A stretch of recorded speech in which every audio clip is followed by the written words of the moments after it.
Je voudrais évoquer un incident, j'en ai parlé hier à Châtillon pour ceux qui étaient avec nous là-bas, un incident qui s'est produit en Allemagne il y a quelques semaines de cela, où une chrétienne se rendait à son travail un matin au volant de sa voiture et soudain, sur le bord de la route, elle a vu un monsieur bien mis à l'aspect sympathique qui faisait de l'autostop. Elle avait pour coutume, disait-elle, de ne jamais prendre d'autostoppeur, d'abord parce que c'était une femme, et deuxièmement, on ne sait jamais sur qui on tombe quand on prend des autostoppeurs. Et systématiquement, elle évitait de prendre des personnages qui faisaient ainsi de l'autostop. Mais ce jour-là, ce monsieur avait un air tellement sympathique, ou enfin, bon, elle a été poussée, presque malgré elle, à s'arrêter et à prendre ce personnage en autostop. Le monsieur s'est installé à l'arrière de la voiture, la dame a démarré, et quelques minutes ont passé, et au bout de quelques minutes, le monsieur a ouvert la bouche et a dit ceci: déjà les trompettes sont à la bouche.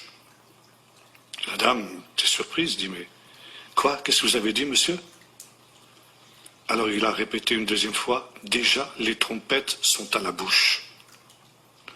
Et la dame, de plus en plus surprise, lui dit: mais je ne comprends pas. Qu'est-ce que vous voulez dire? Qu'est-ce que vous avez dit? Expliquez-vous. Et une troisième fois, il a répété: déjà les trompettes sont à la bouche. Et il a dit cela avec un ton tellement grave et tellement solennel que la dame s'est retournée pour voir son interlocuteur, pour regarder son interlocuteur. À sa surprise, il n'y avait plus personne à l'arrière de la voiture. Vous imaginez le choc, le traumatisme qu'a subi cette femme. C'était trop pour que, plus qu'elle n'en pouvait supporter, elle a dû arrêter sa voiture et sortir de sa voiture pour reprendre ses esprits.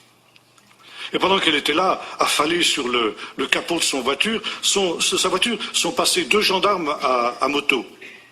Et ils ont vu cette femme qui était là, vraiment dans des conditions, dans une situation qui semblait pas normale.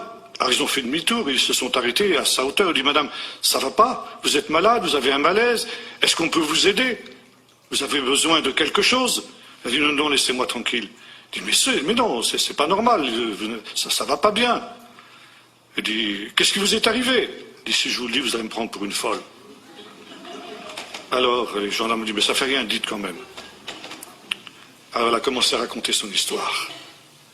Et au fur et à mesure qu'elle racontait son histoire, elle voyait ces deux gendarmes qui se mettaient à pâlir. Et puis à perdre toute contenance. Et à un moment, c'est elle qui s'est arrêtée, qui a dit à ces deux gendarmes: mais ça va pas, messieurs, vous vous sentez mal? Et les gendarmes lui ont répondu: madame, vous êtes la 6e personne qui nous raconte cette histoire ce matin. Déjà les trompettes sont à la bouche. Le jour de mes rachetés est arrivé, dit notre texte d'Ésaïe 63. Alors, quelle heure est-il à l'horloge de Dieu? Voyez-vous, je disais tout à l'heure, quand il y a 30 ans de cela, je suis venu pour la dernière fois. C'était déjà notre sujet, notre frère l'a rappelé tout à l'heure. J'avais parlé, disait-il, il me l'a rappelé, moi j'avais oublié, sur la question des ossements desséchés d'Ézéchiel et d'Ézéchiel 38, le Gog et Magog. Maintenant je m'en souviens. Mais les choses étaient loin d'être aussi avancées qu'elles ne le sont. 30 ans après, eh bien nous sommes maintenant dans les derniers instants, à la veille de ce drame, ce ultime drame de l'histoire de l'humanité, celui où le Seigneur viendra pour exercer son jugement sur les nations et pour exercer son salut pour ceux qui l'attendent. Et alors, je conclurai de la manière suivante, en citant un autre texte du livre du prophète Ézéchiel, du prophète Ésaïe plutôt, qui nous dit que quand le Seigneur viendra, eh bien ce sera pour sauver les justes et juger les pécheurs. Jésus nous dit la même chose aussi lorsqu'il nous parle de son retour. Et dans ce jour-là, il faudra être sûr d'être du bon côté de la barrière. de quel côté de cette barrière êtes-vous donc ce soir? Comme je le disais ces jours derniers, ceux qui étaient avec nous, le problème, c'est que nous vivons actuellement l'apostasie dont j'ai parlé tout à l'heure. Non seulement la révolte des nations contre Israël, révolte militaire, mais comme je le disais en commençant, cette révolte militaire, elle a été précédée par une révolte spirituelle, morale, contre les lois de Dieu. Et cette révolte, elle a atteint même les églises aujourd'hui. Et aujourd'hui, beaucoup d'églises et beaucoup de chrétiens ressemblent à l'église de Laodicée dont il est question dans le livre de l'Apocalypse, qui veulent avoir à la fois les bienfaits que le monde peut apporter et puis avoir gloire aussi part à la gloire future. Or, le Seigneur nous dit que c'est impossible. Il faut choisir. Et aujourd'hui, il est très important de savoir si nous sommes tièdes. Si nous essayons justement de vivre une vie chrétienne à peu près, dans laquelle il n'y a pas justement de véritable consécration et de véritable recherche de la volonté de Dieu, où la volonté de Dieu a cessé d'être la priorité dans la vie de nombreux chrétiens. Il y a quelques années de cela, nous avons fait venir en France un pasteur palestinien, pasteur de Bethléem, pasteur évangélique, qui est persécuté. Son église a été plastifiée 14 fois. On lui a tiré 4 fois dessus. Dans sa communauté, des frères et des sœurs ont été massacrés, dont son propre frère, selon la chair, à cause de leur foi en Jésus. Et quand il a terminé cette tournée que nous avons fait faire en France, il était très déçu de ce qu'il a vu des églises françaises. Et il a interpellé les chrétiens français de la manière suivante en disant « Vous les chrétiens en France, qu'est-ce que ça vous coûte l'évangile? Ça vous coûte rien. Vous dites « Aujourd'hui je n'irai pas au culte parce qu'il fait trop chaud. » Et le dimanche suivant vous dites « Je n'irai pas au culte parce qu'il fait trop froid. » Et le jour de la réunion de prière vous dites « Je n'irai pas parce que j'ai la leçon de judo du petit. » Et ainsi de suite.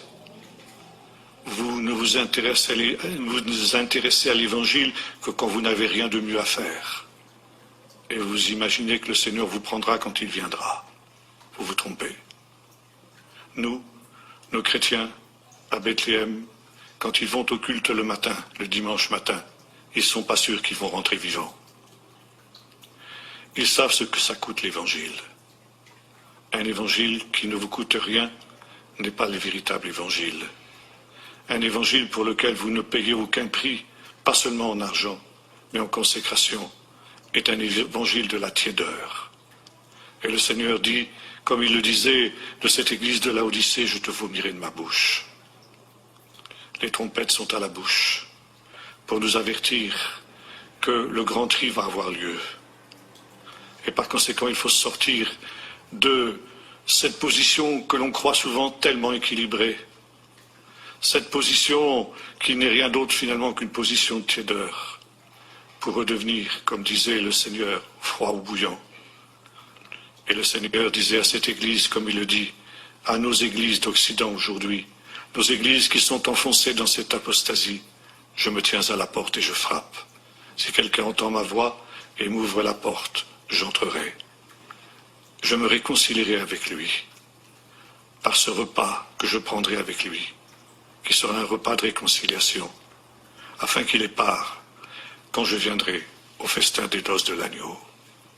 Si quelqu'un entend ma voix, le psalmiste disait aujourd'hui, si vous entendez sa voix, n'endurcissez pas vos cœurs. Prions maintenant.